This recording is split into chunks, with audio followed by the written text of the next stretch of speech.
Hold on, hold on, hold on, hold on. Hello and welcome to Let's Grow Live. This is the 24/7 broadcast brought to you. Oh wait, hold on. Hang on. We are shining light on the public goods builders, the innovators, the change makers. Okay, and I'm now going to bring the Spaces audio in.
Is that right? That's right. Yes, I do. So, Right. but it's all good. That's like my most precious custom I've ever had made since I've been in Web3. So even more than the hand raise being minted on the blockchain. I got just one more swag story. I met these people at NFT NYC maybe 3 years back, and it was really cool.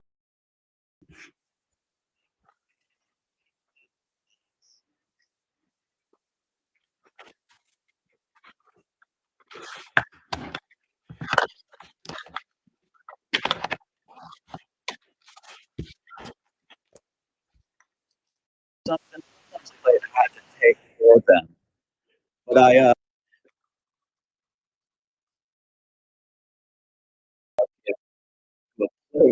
and then they're like, I don't know, it holds a bunch of or like pins and stuff. And it was so different. It was really cool. Nice. That's cool, bro. Very nice indeed. Jimmy's getting bored. But No, I'm not bored. I'm not bored. I'm interrupting just fixing the audio. For some reason, the his audio dialing wasn't. for Grow Nation. When I did the share screen, it didn't. It didn't bring up the thing. Okay, What's up, we got Snowy? it. We fixed it. Snowy ducks. We got it. Hey, Snowy's here. Yeah. So here's the loop I with the know, that's what I workaround. just said. Yep. And I'm just excited about it. Okay, What okay. Here's for what we're what? doing. What problem? Well, the problema was that basically we did not get any sound when I did the screen share. But what we are getting now is sound directly from the phone into the video broadcast via Rodecaster.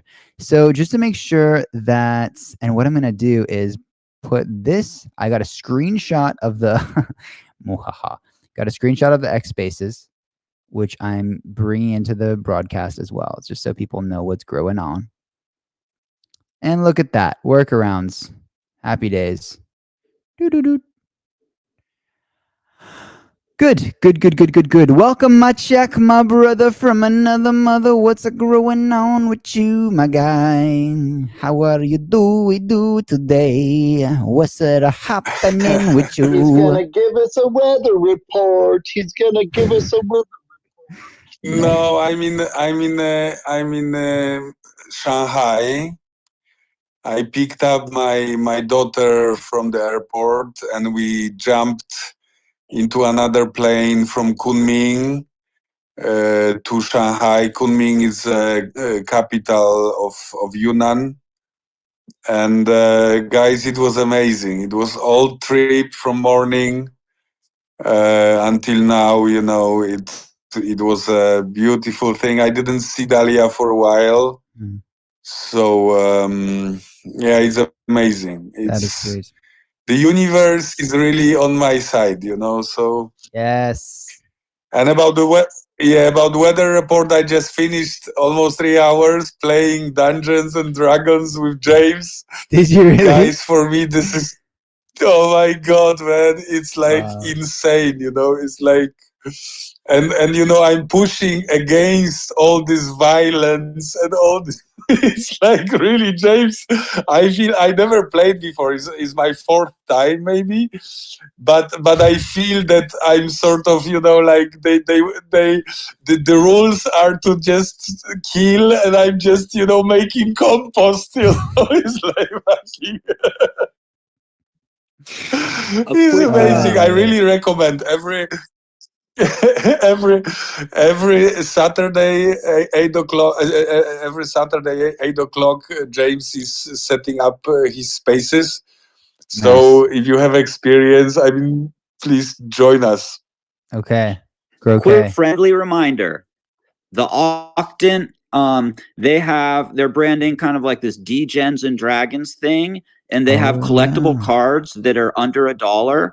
And I just recommend, you know, not financial advice, but I recommend at least picking one up out of each set. It's a card game. So not only do you get these NFTs that are really cool art and they you know represent different things and this Degens and Dragons theme, but we're going to be able to like play each other or something. I have a feeling there might be cool unlocks in the future. Maybe if you have a whole set or you have at least a few of the cards. So if it's on their Twitter, they're dropping 3 a week. They're available for 1 week. The first couple have expired. I tried to grab a few extras. I didn't think of it. I always give the advice, but don't follow it. Like if you have like an amazing artist or whatever, and you can afford to pick up an extra, maybe sometimes you do. And that way you can give it away, or you could maybe even sell it, maybe at a profit, maybe sometimes, Maybe. rarely. Rarely? But these are just really cool collectibles. Yeah. Yeah. Rarely. So I've gotten a couple. Yeah. I've been picking up an extra these days. Maybe I'll do a little giveaway at the Impact concert of a Degens and Ooh-wee. Dragons card. For Give it away, people that give it are away very now. active Give it away, participating. give it away, give it away now. Oh yeah. Love it. Gotta love that. You gots to love Yeah, it. this is something what James is building. You know, I mean, we are picking up you know, his NFTs, and then he's, you know, building characters based on his own NFTs. So he has a quite interesting vision, and he's sort of attaching liquidity using different coins from different projects. So there are some carbon sequestering coins attached, which actually give you a power, extra powers, and extra. So it's like a amazing concept. You know, it's just, you know, we all know how busy he is and how many projects he's working on. So it's yeah, if you could put something on top, would be cool to check this collection. I would appreciate. Thank you. Wait, Very were cool. you playing with the Degens? Like, were you playing a straight up old school Dungeons and Dragons or Degens and Dragons? I'm inexperienced, but my younger brother, who unfortunately passed away a few years back, he used to lead. He was Dragon dungeon master, and he would even put them out on like Twitch, and he would do live streams and like get fully into it, write up these whole missions for like, you know, spend a lot of time crafting the mission, because the dungeon master like leads the whole thing, and they have to write these stories with like alternate options. It's really in depth. It's crazy. Like it's very cool culture. Degens and Dragons. That sounds pretty cool. I like it. Maybe- Yeah, this is exactly what James is doing. He's definitely a master, and he plays 10 years. You know, so it's amazing trip. I never did that before, so I feel like I missed something. What you Americans, and I don't know how popular was in Western Europe, but definitely communist Poland wasn't affected. We'll go on, brother. Thank you so much. Did I hear you right? Easy, you have. So I have been minting those. I intended to mint one yesterday before number 3 expired. I'll be minting more today to get caught up. But did I hear you right? You might have an extra one of number 3. Yes, I do believe number 3. I got extras. I might have gotten number 2. I missed number 1. I only minted 1. Yeah, But I only minted definitely number 1 started on getting number like 1. 2s and 3s. So let me know. Okay, well, yeah, I just need a number 3, and then I can grab an extra one for you on number 4 later on today. Oh, I've got 4, 5, 6. I think they just dropped 7. I'm on So it you're now. all I caught ain't up. missing Okay, out. okay, cool. Yeah, I could use the number 3 because I missed that one for sure. And the cool thing about this, right? So one thing, they're not just cool trading cards. They did a physical release of a pack opening at Shelling Point and other venues around ETH Denver 2025, right? But now they're bringing this trading card game online and on chain. And there is lore, so you need to pay attention. There is lore being built around this that is going to give you clues how the Octant V2 app is going to function and operate, and everything that's going to become part of the Octant ecosystem. Just to give people a little bit of background that are in the back of the class listening for the first time, Octants is formerly the Golem Foundation. Back when ETH was moving to a proof of stake network, they staked 100,000 ETH. They're using the yields from that ETH now to fund public goods and create these very unique mechanisms on how to do it. So the transition to V2 is a transition to an emphasis on getting long-time Ethereum whales to get off their war chest. So therefore, that's where the dragons comes from in the lore, right? So dragons in this vernacular are these ETH whales that have been sitting on their war chest for a long time. So getting them and negotiating with them and explaining them the benefits that they will have should they decide to start allocating their war chest towards the Octant community and funding public good. So I think it's really cool. They used to have what was called the Block Party, which is a really fun trivia game, just about the entire Ethereum ecosystem, but sometimes it can be specific to Octant. But now that's been rebranded to the Dragon's Den. So they're fully embracing this lore. And you know, it's going to be a wild ride, but I'm encouraged by it. So yeah, and then also the Epoch 7 allocation window is open. So if you do have GLM that is staked, or they call it locked up on their platform, you have rewards waiting for you. You get to decide what you can do with those rewards. You can either A, keep them for yourself and increase your bag. Doesn't sound too attractive from an altruistic perspective, does it? Or B, you can allocate them to a bunch. What did Anastasia say? There are 20 different public goods that are in Epoch 7 that are climate solution oriented, and some of these have never been in Web3 before. So what a cool way to send a signal that somebody who just onboarded into Web3, then to show them the support, especially if you align with their mission and what they're working on. So there you grow. Did I cover it well? Let's grow. I pinned up the latest, I believe, is the 6th card. It's in the garden. And Will T, just shoot me your ENS or your long form Addy, and I will get you. You said card number 3? Yeah. Okay. I missed the deadline on it because I was up to date. Then I got behind because of this. Then I was trying to play catch up. I lost sight of it. So yeah, it's easy. It's kingfishersmedia.eth. If you want ENS, kingfishersmedia.eth. And anyone else that wants to send anything else to kingfishersmedia.eth, that's fine. Because what we're doing, we're taking the US government up on their offer. All of our junk tokens we are sending to their no, I'm just joking. Did you guys hear about that? No. What? No. So in part of establishing the Bitcoin strategic reserve for the United States of America, they had a 4 or 5 hour meeting with all kinds of different people, especially from this industry, right, on how are we going to create this. So it came out afterwards, or actually preemptively before the meeting happened, that the stance on Bitcoin from the U.S. government's perspective in creating the strategic reserve is to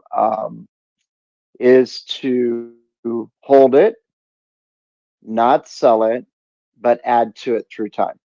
Okay. So that's 50% of the equation. The other 50% of the equation is they came out and mind you, everything cryptocurrency related the US government has in its holdings right now has all been through governmental seizures, right? Of illicit money laundering or whatever. And then